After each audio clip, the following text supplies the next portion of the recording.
Christopher Phillips, Senior Superintendent of Police in charge of the St. Catherine South Division. Just confirming that we indeed had a robbery here this morning, 9:02 to be exact. Three security guards were delivering cash to Portmore Pines when they were attacked by men traveling in a white Subaru. These men were armed with high-powered weapons. I think, you know, they never had much chance. My initial assessment of it is that I would make a serious call to the companies that are doing courier services to review their operations, review their tactical maneuvers, review their numbers in terms of these kind of transactions, and to look on the type of vehicle they are using. Everybody has to take security serious. There has to be more effort at target hardening and building out the security right across. The police alone will not be able to do it. We suspect this is an organized activity, and if you are tracking, you would observe that we had some of these kind of robberies taking place in other parts of the island, and so we know it's something organized.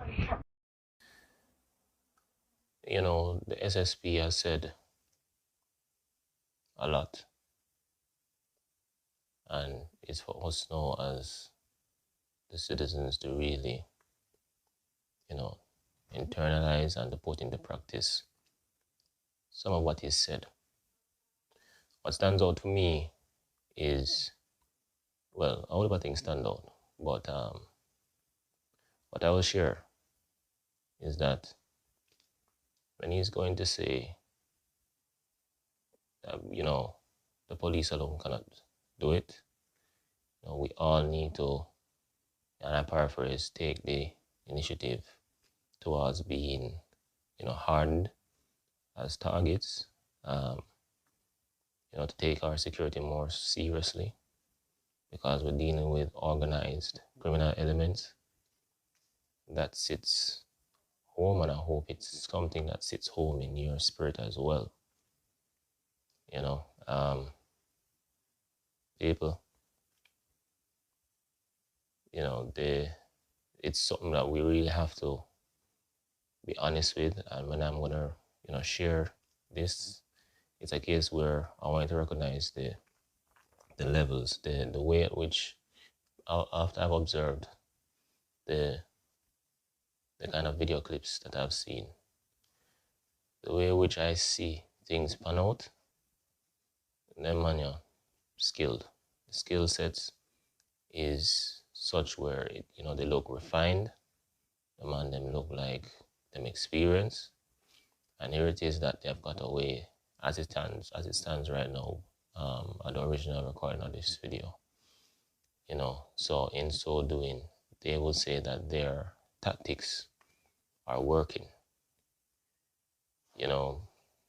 How it appears is as if to say we're going to have to now start moving like we are, preparing for actual combat, like a war zone.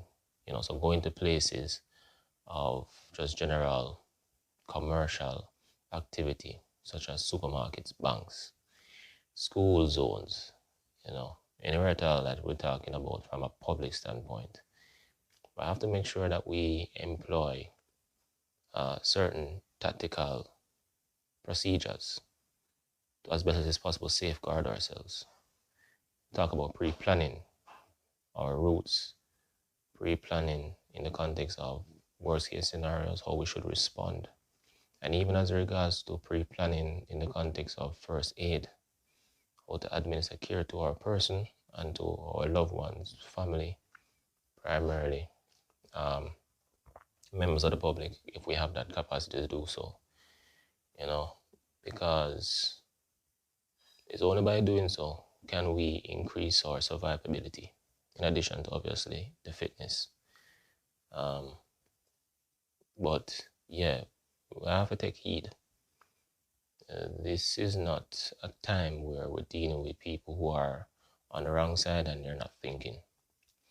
You know what I mean? They must spend time, they must plan, and they're implementing strategies and tactics that on their end is proven to work, if it's even in the short term.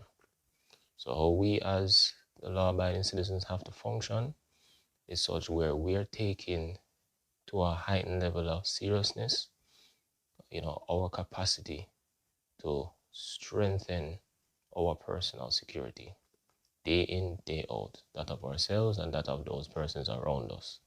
For our places, we have to, consider the entry routes, the exit routes, and we have to also, as best as possible, prepare for ambush attacks such as this. Condolences extended to the families of the security personnel, but take heed, as SSP has said, do your part.